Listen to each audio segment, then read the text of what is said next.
अस्सलाम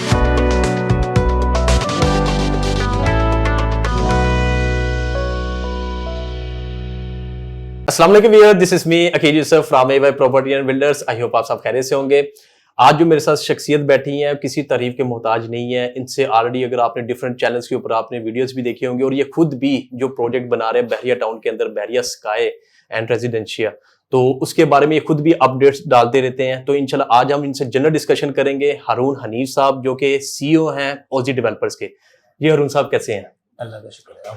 जी अल्लाह का शुक्र साहब। अच्छा हारून भाई, हमारे कुछ जनरल क्वेश्चंस होंगे जिसके अंदर हम थोड़ी सी बात करेंगे कि जो आपने शॉप्स वगैरह जो अनाउंस की, मतलब कि कमर्शियल शॉप्स जो जनरल अपार्टमेंट से तो आपके जो 12,500 स्क्वायर फीट के हिसाब से आपने थ्रू आउट मतलब फ्लोर्स के ऊपर दी हैं, वो आपने क्या सोचते हुए उसकी प्राइस ये रखी? कमर्शियल शॉप्स की जो प्राइसेस है आपकी फ्रंट की, बैक की और मतलब ग्राउंड फ्लोर की डिफरेंट प्राइसेस है, फर्स्ट सेकंड थर्ड फ्लोर पे डिफरेंट प्राइसेस है, वो आपके माइंड में कैसे आई? उसकी रीजन है कि मैक्सिमम जो आपको डेवलपर्स उधर नजर आएंगे जिनकी बहुत ज्यादा प्राइसेस है ग्राउंड फ्लोर के ऊपर, फर्स्ट सेकंड थर्ड पे भी है, लेकिन आपकी एज कंपैरेटिवली उसमें रीजनेबल है। ये क्या रीजन थी? और सबसे बड़ा प्रोजेक्ट आपका बहरिया ऑर्चर्ड में बनने जा रहा है, हमारे लिहाज से तो वो एक शाकार है हमारी नजर में। तो 7.5 कनाल के ऊपर जगह जो हमें पता है उस चीज की, और आपने जो ये काम किया है मतलब कि विद इन 3 मंथ हमने देखा कि आपने बेसमेंट भी रेडी कर दी। ये कैसे करिश्मा हो गया? ये मुझे थोड़ा सा आइडिया देते हैं। ये हमें हमारे व्यूअर्स जानना चाह रहे हैं कि भाई ये कैसे आपने किया, क्योंकि एज कम्पेयर दूसरे अगर जो थे जिन्होंने आपसे पहले भी स्टार्ट किया था उनके काम भी स्टार्ट नहीं हुआ। चले मैं ऐसा करता हूँ, जो आपका ये वाला सवाल है, आपने सवाल काफी सारे किए हैं, तो मैं इधर से स्टार्ट ले लेता हूँ। अगर मैंने प्रोजेक्ट स्टार्ट करना हो और मेरे जहन में हो कि मैंने 2 साल बाद स्टार्ट करना है, ठीक है, तो मैं 2 साल बाद की प्राइस एस्केलेशन कॉस्ट को जहन में रखूंगा, मैं प्राइस ज्यादा रखूंगा। इसको समझिएगा। ठीक है। आज मेरे पास स्टील है 2,80,000 रुपए का, सरिया 2,80,000 रुपए टन है। ठीक है, मैंने 2023 में प्रोजेक्ट एक लॉन्च किया, मैं एग्जांपल दे रहा हूँ, सही है, लेकिन मुझे पता है मैंने कंस्ट्रक्शन स्टार्ट करनी है 2025 में जाके, तो तब सरिया हो जाएगा 3.5 का, 4.5 लाख का। ठीक तो है। मैं अभी से प्राइस इसकी ज्यादा करूंगा। प्राइस एक ज्यादा करने का ये एक रीजन हो सकती है।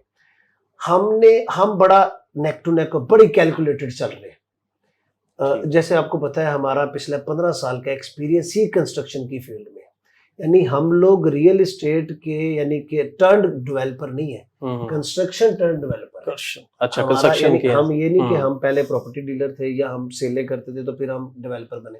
हम कंस्ट्रक्शन कर रहे थे 15 साल से, फिर हम डेवलपर बने। तो हमें कंस्ट्रक्शन अल्हम्दुलिल्लाह हमारे खून में, ठीक है। यही बात एग्जैक्टली इसी वजह से ये जो परफॉर्मेंस आप देख रहे हैं, जो आपने स्पीड की बात की, जो आपने मेथड की बात की, इवन लोग जा रहे हैं। अभी हम अल्हम्दुलिल्लाह CCTV को लाइव करने वाले हैं विद इन अ वीक। आपके सारे कस्टमर्स व्यूअर्स पब्लिकली ओपन होगा कि आप हमारी वेबसाइट पर जाएं, क्लिक करें, आप CCTV से अपने प्रोग्रेस देखें, कंस्ट्रक्शन क्या हो रही है, किस तरह से हो रही है। अच्छा, जब बंदा देख रहा होगा, फर्ज कीजिए आप हर संडे को देखें, आपको पता चलेगा यार पिछले संडे ये काम हुआ था, अच्छा इस संडे एक वीक में इतना बढ़ गया, ये इतना बढ़ गया, हर वक्त लाइव होगा। तो आपके पैसे हैं वही लग रहे हैं, कस्टमर सेटिस्फेक्शन भी जरूरी है।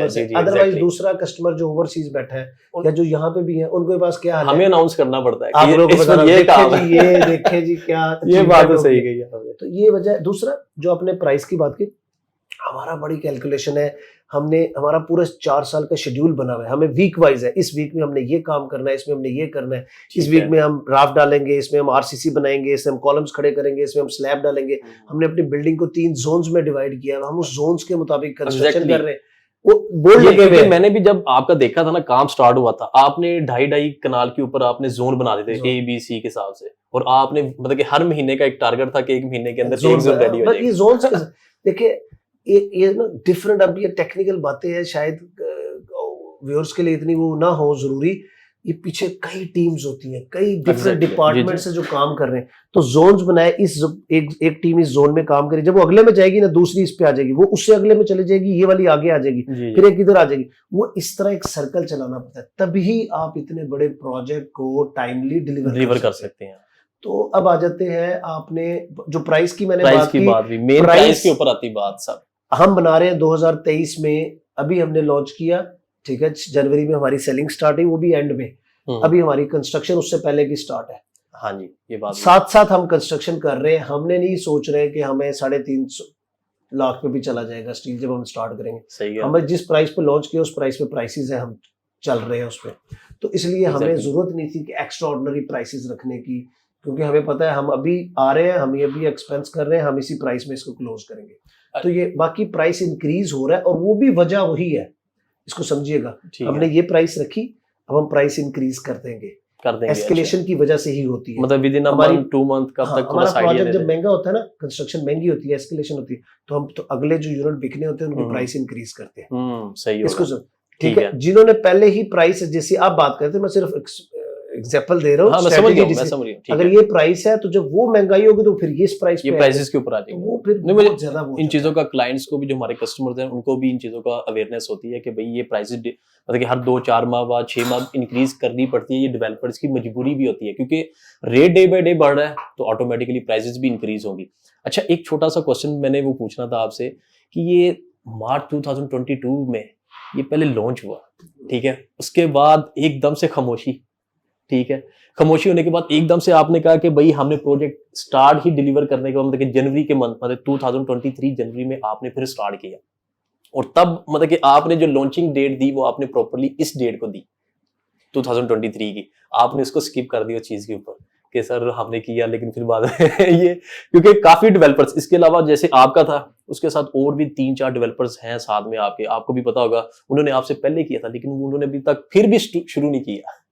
लेकिन आपका इनिशिएटिव इस लिहाज से क्लाइंट आपसे सेटिस्फाई भी है, मैं आपको लिटरली बोल रहा हूँ, सेटिस्फेक्शन क्या चीज है, विद इन 3 मंथ आपने बेसमेंट बना दी, जो कि सबसे बेसिक काम आपका वही होता है। ये जो बेसमेंट का जो काम हुआ है ये एक्सपेंसिव भी है, लेंथी भी है। अच्छा, अब मैं आपको ये सारा देखिए, ये प्रोजेक्ट होता क्या, 2020 में प्लानिंग स्टार्ट हुई, यानी ये प्रोजेक्ट दिमाग में आया, 21 में लैंड एक्वायर हुआ, ठीक है, 21 के अंदर ही पूरी इसकी प्लानिंग हुई, इसकी ड्राइंग्स बनी, ठीक है, इसके एमएपीज बने, इसके स्ट्रक्चर्स बने, 22 में इसके अप्रूवल्स हुए, बहरिया ने पूरी तसल्ली की है, ठीक है, हमसे ज्यादा स्टेक जो है ना वो बहरिया का लगा होगा अगर इस प्रोजेक्ट में कोई इशू आता है। सही तो है। बहरिया ने पूरा 2022 लिया, उन्होंने क्या फायर फाइटिंग, तो क्या इसकी लिफ्ट, तो क्या इसके स्ट्रक्चर, तो क्या इसका एलिवेशन, तो क्या इसकी हर एंगल से, इवन उन्होंने इसकी मतलब कैलकुलेशन की कि इतनी बड़ी बिल्डिंग की जब बिजली की रिक्वायरमेंट है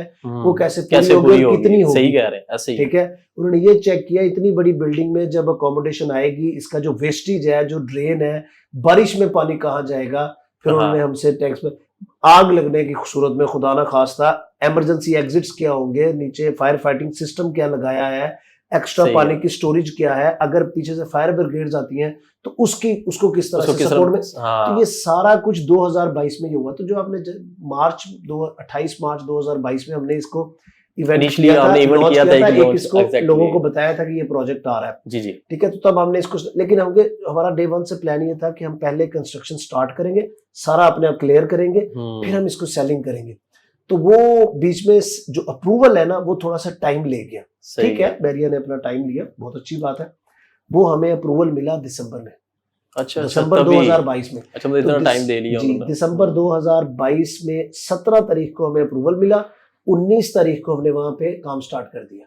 क्योंकि ये क्वेश्चन इसलिए जरूरी भी था, मैं आपसे वैसे बता रहा हूँ, क्योंकि हमारे जो व्यूअर्स देखने वाले ना, उनको यही क्यूरी थी कि देखें जितने भी प्रोजेक्ट वहां पे फेज 4 में है, उसके अगर कंपैरेटिवली अगर आप ऑपोजिट की बात करें, टाइम स्क्वायर मॉल या ऑर्चर्ड मॉल, वो ऑलरेडी अंडर कंस्ट्रक्शन थे। मैं वैसे बता रहा हूँ, ये वाली जो लाइन थी बीच वाली, इसी के मसले क्यों आ रहे थे, वो इसीलिए क्योंकि हम जितने भी वो आपके डेवलपर थे सब किसी ने भी कंस्ट्रक्शन वहां पे स्टार्ट नहीं, लेकिन प्रोजेक्ट मतलब उन्होंने अनाउंसमेंट कर दी। तो मेन रीजन यही थे, पर डिलीवर ही मतलब कि उनके जो क्लियरेंस जो मिली है आपको दिसंबर में जाके मिली है। हमने सबसे पहले हमने इसकी, लेकिन आपको सबसे पहले मिली है। आपके नक्शे में एक और चीज भी थी छोटी सी, मैं आपको बताया तो बात काट रहा हूँ, इसमें आपको बेसमेंट भी आपने बनाई है। बेसमेंट में ओवरऑल अगर आप आमने सामने के मतलब फ्रंट की और बैक की बात करें, वहाँ पे बेसमेंट भी नहीं है, इसके इश्यूज भी है। पार्किंग नहीं है, बेसमेंट तो है। हाँ, बेसमेंट के अंदर सॉरी पार्किंग नहीं है। बहरिया टाउन का पहला प्रोजेक्ट है जिसमें हमने बेसमेंट के अंदर, हमने डे 1 से ही डिसाइड किया था कि हमें अपनी पार्किंग रिक्वायरमेंट एलडीए के मुताबिक पूरी करनी है। सही है। तो वो हमने बेसमेंट को पूरी, यानी 7.5 कनाल की बेसमेंट है, वो सारी पार्किंग के लिए, फ्रंट और बैक पे 7-8 कनाल जो खाली प्लॉट है वो भी पार्किंग है। सही है हमारा तो यानी अगर आप ओवरऑल देखें 14-15 कनाल सिर्फ पार्किंग है, पार्किंग के लिए। तो इस वजह से, और आपका दूसरा एक सवाल था अपार्टमेंट से रिलेटेड। हाँ, अब प्राइसेस के ऊपर जरा मेन हाँ। क्लाइंट के अपार्टमेंट में ना हमारे जैसे सिंगल बेड है, डबल बेड है, 3 बेड है। अपार्टमेंट का आपने सवाल किया था शुरू में जब शुरू में इंट्रोडक्शन जी, दी कि आपके हर फ्लोर का फिक्स जो है एक आपने रख फिक्स लिया रेट है। हाँ। देखिए हमारे और वो यहाँ भी रीजनेबल, मैंने साथ में ये लेवल क्यों बोला है, उसकी रीजन है कि अभी के टाइम पे आप देखेंगे ना 14,000, 18,000, 17,000 ये पर स्क्वायर फीट चल रहा है, जबकि आपका 12,500 स्क्वायर फीट है। जी प्राइस का मैंने बता दिया कि वजह हमारी प्राइस हाँ। कम होने की। दूसरा सिंगल बेड है, डबल बेड है, 3 बेड है, उनके अपने साइजेस हैं। ठीक है, तो 65-63 लाख से शुरू होता है और 2 करोड़ तक अपार्टमेंट जाता एग्जैक्टली है। ऐसा ही तो है। वो डिफरेंट साइजेस हैं, डिफरेंट उसकी वो रेंजेस हैं, उसमें आप किसी में भी आप रीजनेबल प्राइस की क्या वजह, ये थोड़ी सी बता रीजनेबल प्राइस की वजह वो जो मैं शुरू में बता रहा था कि हमने इसकी सारी कैलकुलेशन की हुई, हमने कंस्ट्रक्शन स्टार्ट कर दी हुई है। हाँ, हमें हमारी कॉस्ट पता है। बस फिर ठीक है। हम- मतलब मेन मेरी- कॉस्टिंग के मैं- ऊपर जो है ना कि आपको इस चीज की टेंशन नहीं है कि 4 साल बाद भी हमें कोई लॉस का इस चीज देखिए में अगर नहीं। मैंने करना ही 2 साल बाद स्टार्ट है हाँ, तो फिर और तो आप मुझे- सोचेंगे। मैं सोचूंगा कि यार मैं अभी प्राइस इसकी ज्यादा रखूं, फिर मैं स्टार्ट करूंगा, फिर कवर अप भी करनी है, हाँ। प्राइस को ये वो भी करना है। पॉइंट को समझे, हमने स्टार्ट कर दी हुई है, हमें आज की कॉस्ट हमें पता है कि अब क्या कॉस्ट आनी है। हम सही। अब हाँ जब हमारी एस्केलेशन होती है, प्राइस बढ़ती है, तो हम तीसरे महीने चौथे महीने प्राइस बढ़ाते हैं, लेकिन वो प्राइस बढ़ती किन के लिए है, हाँ, जो बाद में जो बाद परचेज में बाई करते हैं। करते हैं। तो इसलिए इस केस में जो पहले परचेज करेगा फर्स्ट कम वो फर्स्ट फायदे सर्व, में, हाँ, फर्स्ट वो कम फर्स्ट फायदे में सर्व। रहेगा। चले मैं लास्ट एक और क्वेश्चन। बता दूं, हाँ, जिन लोगों ने कमर्शियल जनवरी या फरवरी में बुक करवाए थे, ठीक है, उनकी अब 11-12% प्राइस इंक्रीज हो गई है। ठीक यानी है। अगर किसी का करोड़ रुपए का यूनिट था, आज मई में वो 1 करोड़ 12-13 लाख का हो गया। ठीक है, लास्ट क्वेश्चन। आज आपने अनाउंसमेंट की ऑफिसेज की, तो उस सिलसिले में जरा बात बताएं कि 13 फ्लोर के ऊपर आपने सिर्फ ऑक्यूपाइड कर दिया सिर्फ ये कॉर्पोरेट ऑफिसेज के लिए, तो ये आपके माइंड में एकदम से क्या ख्याल आ गया? अच्छा नॉर्मली ना यहाँ पे बहुत सारे ऑफिसेज नॉर्मल नीचे की तरफ, हाँ, नीचे होते हैं। हाँ, ऑफिस का ना कॉन्सेप्ट अच्छा 2 तरह से ऑफिस होता है। एक होता है जहाँ पे ना हमें वॉक इन चाहिए होता है। हाँ, आज के जमाने में, सोशल मीडिया के जमाने में वॉक इन का कॉन्सेप्ट खत्म हो गया। सही कह रहे आप भी रियल एस्टेट वाले भी, अब भी लोग कोई घर से उठे कि मैं प्लॉट खरीदना है, हैं। हाँ, तो तैयार हो गाड़ी में बैठे और जाए और वॉक इन करे, नहीं हो रहा। ऐसा नहीं हो रहा। प्लॉट सही कह रहे चाहिए, वो गूगल पे जाता है, सर्च करता है, वो देखता है, डिफरेंट रियल एस्टेट्स आते हैं, कांटेक्ट करता है, जो अच्छी डील करता है उससे चीज ले लेता है, हैं। हाँ, उठ के जाता नहीं। अच्छा जाता भी है तो बाद में जाता है जब कांटेक्ट हो जाता है जाके मिलने। अक्सर तो अब वो सही कह रहे फ्रंट हैं, वाला ऑनलाइन खत्म हो सिस्टम हो गया फिर सारा। इसके बाद आईटी के इतने ज्यादा है, फिर कंपनीज हैं, उनके ऑफिसेज होते हैं। जरूरी नहीं होता हर किसी को ना फ्रंट एंड और सामने ही चाहिए चीज। ठीक है, तो हमने यहाँ पे इंटरनेशनल कॉन्सेप्ट दिया है, वेस्टर्न। ठीक है। हमारे साइडों पे ऑफिसेज हैं, सारे ऑफिस को, हर ऑफिस को हमने टेरेस दिया है। टेरेस भी है, हाइट पे 180-85 फीट की हाइट पे जाके हमने ऑफिस दिया है। एक डिफरेंट कॉन्सेप्ट है, पहली कैफेटेरिया, बार इसे मीटिंग रूम, बीच में cafeteria, meeting room, prayer room, board rooms, यही तो मुझे, रिसेप्शन, यही तो अट्रैक्शन है डेडिकेटेड इसमें। लिफ्ट्स। यानी कि अब लिफ्ट्स को 3 पोर्शंस में डिवाइड किया। रेजिडेंशियल जो अपार्टमेंट्स हैं जो उनकी हाँ, लिफ्ट्स उनके अलग है, ठीक है, बैक कमर्शियल की ये जो ऑफिसेज हैं उनकी अलग है, जो शॉपिंग मॉल है उनकी अलग है। हाँ, ये तो ये अलग ये अलग बात है, तो कोई सही। एक दूसरे को डिस्टर्ब नहीं हो रहा, ट्रैफिक ब्लॉक नहीं हो रही, रश नहीं पड़ रहा। वो ये सारा इसलिए से कॉन्सेप्ट। चलिए, thank you very much Haroon भाई। बाकी फर्दर हम कोई भी अपडेट होगी इंशाल्लाह आपके साथ इंशाल्लाह कांटेक्ट में रहेंगे। बाकी इंशाल्लाह इन फ्यूचर मुझे ये भी पता है कि आपका वो पेंट हाउसेस का भी इंशाल्लाह वो आएगी, लॉन्च होने हैं। तो वो भी इंशाल्लाह उसके बारे में जब अपडेट्स आएगी इंशाल्लाह आपसे फिर राब्ता होगा। इंशाल्लाह नेक्स्ट वीडियो में नेक्स्ट अपडेट के साथ फिर आपसे मुलाकात होगी। अपना ख्याल रखिएगा। अल्लाह हाफिज।